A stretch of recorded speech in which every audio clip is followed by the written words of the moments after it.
विभागावर भोसले तुम्ही असल्यावर जास्त बोलणार नाही, पण आकाश भाऊनं प्रकाश टाकणं फार गरजेचं आहे. त्यांनी जर ह्या कामगारावर प्रकाश टाकला नाही तर यांचं जीवन काही फार चांगलं होईल असं सचिन आपले उपसभापती साहेब, तुम्हाला माहीत आहे का तो कशा पद्धतीनं जातं, कशा पद्धतीनं त्याच्यावर प्रेशराईज केल्या जातं. आपला कामगार अधिकारी कसा त्याच्यासमोर मुजरा मारतं, कसं त्याला सलाम करतंय. त्या कंपनीवाल्याच्या एखाद्या कंपनीचा जो प्रमुख असतं किंवा जो अधिकारी असतं, आमचा कामगार अधिकारी त्याच्यासमोर झुकतोय. त्याच्यात काही ताकद राहिली नाही, कायद्यानं त्याला काहीच दिलं नाही आहे. म्हणजे वारंवार आंदोलन करून सुद्धा ज्यांच्या अधिक मेहनतीनं जे फॅक्टरी चालतं त्यालाच दुर्लक्ष का केलं जातं. तिथल्या एचआरला आम्ही पाहतोय 1 लाख रुपये महिना भेटणार आणि कामगाराला फक्त 10-20 हजार भेटणार.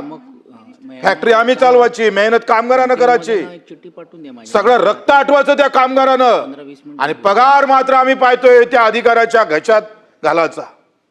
सगळा नफा आम्ही पाहतोय त्या कंपनीच्या मालकाच्या घशात घालण्याचा प्रयत्न आहे. मी जेव्हा मुंबईला आलोय, उपसभापती साहेब जेव्हा उंच टावर एवढ्या सगळ्या 40-40 मजलीवर काम करणाऱ्या त्या कामगाराच्या छातीची खऱ्या अर्थानं तुम्ही आम्ही कमाल केली पाहिजे, त्याचा गर्व केला पाहिजे. अरे पैसा जरी श्रीमंत लोकांचा असेल पण ते बिल्डिंग बांधण्याचं काम आम्ही पाहतोय आमचा कामगार करत असतं, त्याच्याकडे दुर्लक्ष का होतंय. अरे एखादा फॅक्टरीवाला, एखादा मालक, एखादा तिथला मॅनेजर साला आम्ही सांगतोय एका दिवसात म्हणतो उद्यापासून कामाला येऊ नको. अरे वा, आयुष्य तिथं काम केलं फॅक्टरीमध्ये आणि आल्याबरोबर सांगतोय उद्यापासून कामाला यायचं नाही. संपला विषय. ना कायदा आहे, ना नोटीस आहे, ना कुठल्याही प्रकारची आम्ही पाहतो त्याला बंधन आहे. आमचा कामगार अधिकारी आम्ही पाहतो त्याला विनंती करता हो याला घ्या. म्हणजे त्या अफजल खानासमोर काही आमचे मराठे कसे काही जे दळभद्री होते तसे सलाम करत होते ना, तसे मुद्रा मारताय आमचे कामगार अधिकारी, मुद्रा मारण्याचं काम करतोय. त्या कायद्यात बदल करा. असा कसा फॅक्टरीवाला डायरेक्ट त्या कामगाराला काढलं जात आहे. त्याच्यावर समिती नेमा. तिथला कोणी संघटनेचा प्रमुख असेल, त्या कामगाराचा तो अधिकारी असेल, त्याच्या समितीच्या समोर ठेवून त्याला कामगाराला काढलं पाहिजे. नोटीस नाही, काही नाही. म्हणजे एखाद्या सामान्य माणसाच्या घरी कामावर असतं जसं आपलीकडे ड्रायव्हर असतं, उद्यापासून येऊ नको. काय प्रकार आहे, कधी थांबणार आहे. आणि मग ते जर कामावर घ्यायचं म्हटलं तर कोर्टात गेल्याशिवाय पर्याय नाही. उपसभापती साहेब तुम्हाला माहित आहे काय अवस्था आहे त्याचा. टिकतोय आपण. ते न्यायालय आमच्या बाजूने उभे राहतं कितीकदा. मग खालच्या कोर्टानं न्याय त्याच्या बाजूने लावला, हायकोर्टाचा, हायकोर्टानंतर मग अधिक सर्वोच्च न्यायालयाचा. एक कामगार ज्याला 18,000 रुपये पगार भेटत नाही तो न्यायालयात भांडणार कसा. याच्या संदर्भात तुम्ही काय निर्णय घेणार ते आम्हाला सांगा.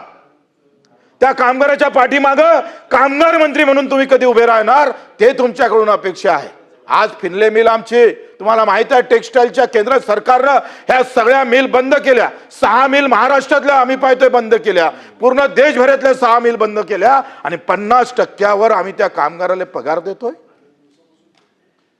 जगाव का मराव म्हणायचं आहे. आमची सत्ता आहे आणि सत्ता असताना असं बोलू नये, चांगलं बोललं पाहिजे.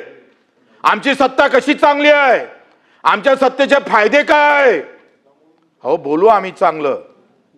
पण 50% पगार जर भेटत असेल त्या कामगारांना दुसरीकडे कामाला जाता येत ना, कुठं काही करतायत, राहू शकतोय आपण.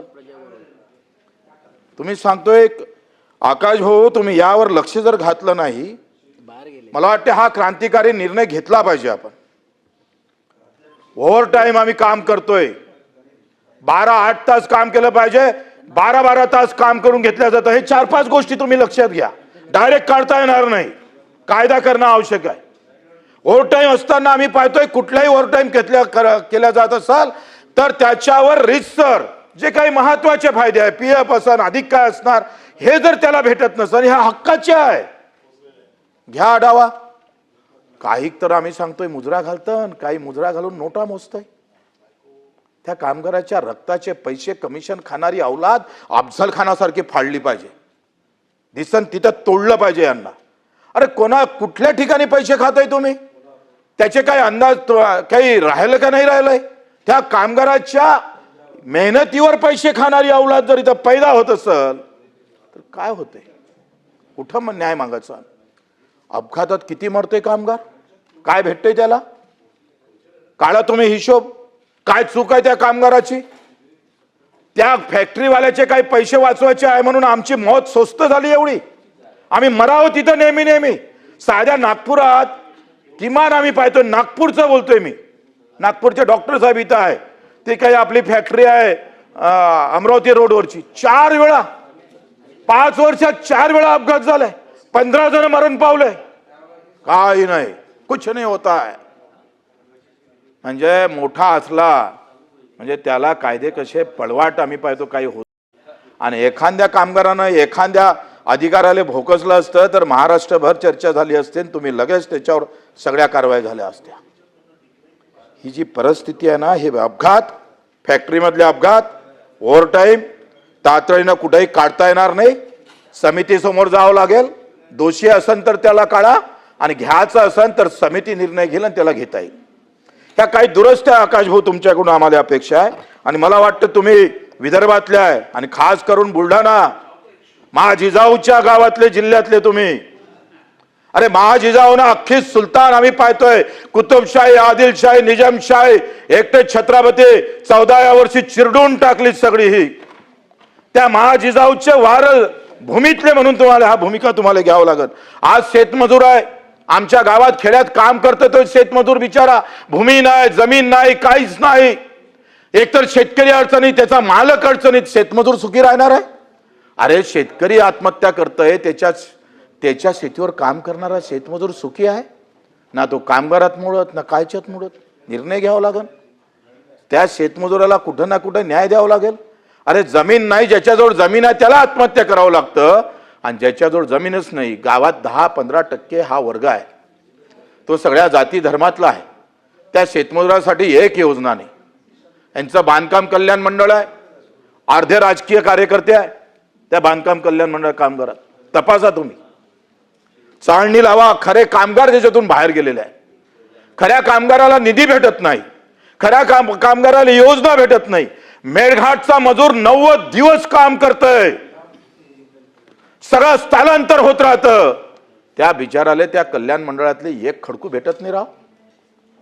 आणि कोणी तालुका प्रमुख, कोणी जिल्हा प्रमुख, आमदाराचा चुलत भाऊ बांधकाम कामगारात, जसं माथाडी कामगारात होते का नाही? उपसभापती तुम्हाला माहित आहे,